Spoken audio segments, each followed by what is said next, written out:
अपना मुंह तभी खोलें जब आप जो बोलने जा रहे हैं वह मौन से अधिक सुंदर हो। मौन मुख से नहीं, मन से होना जरूरी है। मौन और मुस्कान दो शक्तिशाली हथियार होते हैं। मुस्कान से कई समस्याओं का हल किया जा सकता है और मौन रहकर कई समस्याओं को दूर रखा जा सकता है। किसी को बहस से जीतने की बजाय मौन से पराजित करो, क्योंकि जो आपके साथ सदा बहस करने के लिए तत्पर रहता है वह आपके मौन को कभी भी सहन नहीं कर सकेगा। विधाता की अदालत में वकालत बड़ी न्यारी है। खामोश रहिए, कर्म कीजिए, सबका मुकदमा जारी है। जब कोई दिल दुखाए तो चुपचाप सहना सीख लो, क्योंकि जिन्हें हम जवाब नहीं देते उन्हें खुदा जवाब देगा। आवाज़ से आवाज़ नहीं मिटती, बल्कि चुप्पी से मिटती है। तकलीफ सिर्फ आपको होगी, भूख भी आपको ही होगी। मन शांत रखोगे तो सुख भी आपको ही मिलेगा। खामोश रहने का अपना ही मजा है। नींव के पत्थर कभी बोला नहीं करते। खामोशी की तह में छुपा लीजिए सारी उलझने। शोर कभी मुश्किलों को आसान नहीं करता। प्रत्येक स्थान और समय बोलने के योग्य नहीं होते। कभी कभी मौन रह जाना बुरी बात नहीं है।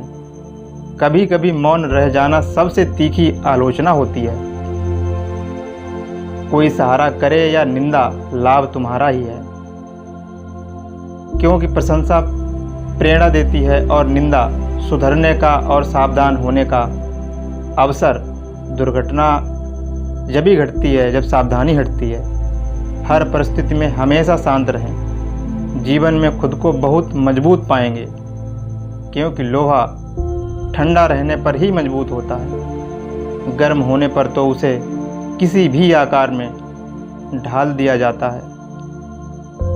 हालात सिखाते हैं बातें सुनना और सहना, वरना हर शख्स फितरत से बादशाह होता है। भगवान कृष्ण ने कहा है कि कोई किसी के पास 3 परिस्थितियों में जाता है, भाव में, अभाव में और तीसरा प्रभाव में। इसलिए आपके पास जब भी कोई आए तो उसे पूरा सम्मान दें। पता नहीं वह किस स्थिति में आपके पास आया है। भाव में आया है तो बस प्रेम चाहिए। अभाव में आया है तो मदद चाहिए। और आपको सक्षम समझकर आया है। और प्रभाव में आया है तो आपको गर्व होना चाहिए कि आप इस हेतु सक्षम हैं।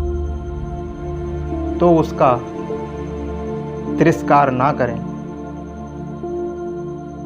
परिस्थिति बदलना मुश्किल ना हो तो मन की स्थिति बदल लीजिए।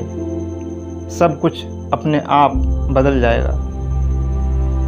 स्थिति हमें उतना नहीं सताती जितना यह विचार सताते हैं कि स्थिति के कारण हमें कितना कष्ट उठाना पड़ रहा है।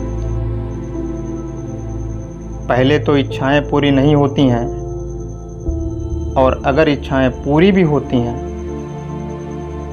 तो लोभ बढ़ता है। इसलिए जीवन की हर परिस्थिति में धैर्य बनाए रखना ही श्रेष्ठ है। पानी से हमें सीखना चाहिए हर एक परिस्थिति में अनुकूल हो जाना। सदा अपने को गतिमान रखें। पुरुषार्थ परिस्थितियों को अपने अनुकूल बनाने में है। जब दिमाग कमज़ोर होता है, परिस्थितियाँ समस्या बन जाती हैं, और जब दिमाग स्थिर होता है तब परिस्थितियाँ चुनौती बन जाती हैं, लेकिन जब दिमाग मजबूत होता है तब परिस्थितियाँ अवसर बन जाती हैं। जीवन का अधिकांश भाग परिस्थितियों द्वारा निर्मित होता है। अगर आप उन बातों